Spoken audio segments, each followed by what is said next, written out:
And so the way we talk to God, some of it is the way we are raised. Some of it is just subconsciously we're programmed to think of God as an entity beyond us. And I get it. Sometimes we feel like, obviously, God is too grand, is too big, is too large, is everything, and I'm just this thing. And that is true. But we are all one with God. We are all connected in a sense. If you believe that God is the all-being, then you and I and everything that is God, including the trees and all that. All that stuff. Because in the end, that is if you believe that God is all. Because a lot of us think of God as some being sitting in a chair somewhere. Perhaps that is true. But then if that is true, then that God is not going to see your problem. That God, if you believe is that one individual sitting somewhere in a chair, you're going to have to wait a long time before your turn comes. But let me talk about the ones where we all believe that God is all-being. And so if God is all-being, it means I, you, and all of us are partly God. Yeah. Not in a sense that we can do what God can do, but that through us, God exists. That through us, the miracles of God exist. And it is our job. It is our duty. It is what we're supposed to do on this planet and any other planets that we live through, whatever kind of forms of being that we are, energies. That it is our job to figure out the ways of the environments we're in. And once we figure that part out, to learn how to use it to do what we come to, whatever areas that we come to do. And if you come to this world and you learn about something, the purpose is to do something, right? And so I feel like when we begin to look at God to the levels that we do, and we blame God for, we credit God for all the good things, and we blame the devil for all the bad things, that means we are not there yet. Because if you believe that God is the all-being, that means the devil is within the all-being. It means that anything you've ever seen, all the evil, the worst evil you've ever seen is a result of what God created. I'm not saying that God did those things, but if he or she or whatever the energy, the power, the entity behind these things created these things, then I guess I am saying that he did it. But for what reason? For what purpose would somebody or something so powerful, so intelligent, create such a thing as horrors and things that we all know are not godly and good? So we have to really look at that and ask questions, not as in, oh, but there is a devil, and then for what? Why would God create the devil? And if he didn't know the devil was going to be the devil, why would you create something?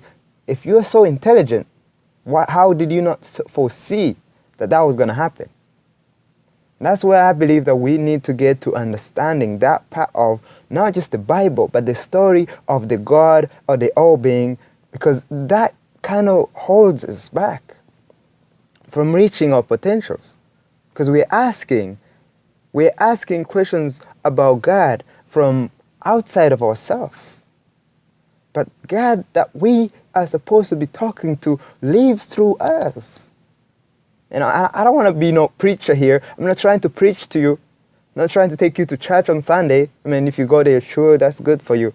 I'm just saying that the God that you want is not just out there. If he's out there and not in here, then you got to check yourself, because you're connected. We are all connected. There's no empty space on the planet or in the universe or anywhere whatsoever. Everything is connected. We walk through air. We breathe air. There is some sort of a sea. It's like, imagine a fish in the water. The fish in the water is not thinking I'm swimming in the water. The fish in the water is just living with all the powers and the beauty of water that it's been gifted. It's just living. That's how we are. We are fishes in a different kind of water. We are swimming in this oxygen. You know, this oxygen is our water. We don't think every day, where is the oxygen? We have it. We don't think about it. But what I'm saying to you is, there is no space between me and you. There's no space between anything. Everything is the same. Everything is connected. And the idea for us is to understand that. And so when we speak to God, we're not asking for an entity beyond us to help us get to God. But when we speak to God, we tell ourselves, okay, God, what can I do to make this vehicle that you've communicated through do what you want to do? What is the purpose for me? Well, why was I sent in this vehicle? Why did I pick this vehicle? Why did I select this environment? Why did I choose to go through these things? Remind me, God. Remind me of my mission. Give me the tools that I need, which I know I have, but remind me how to use those tools. Let me have the will to get up every morning and do it over and over and over until I get it right. Let me do that, God. Whatever that is within you, look for it. Not out there. Out there, there is only confusion, I tell you.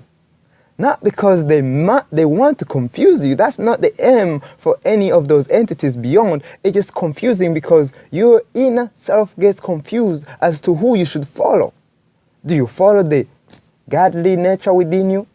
Or do you follow the so-called God outside of you? The way to get there is to embrace what you've been given by God. What you've been given by the world and the universe. And how do you follow what you've been given? What is it that you've been given? Those are questions that you now have to start asking. What's your gifts? What's your talents? What's your traits? What's your other things that you don't like about yourself? How do you overcome those things? Those are the questions.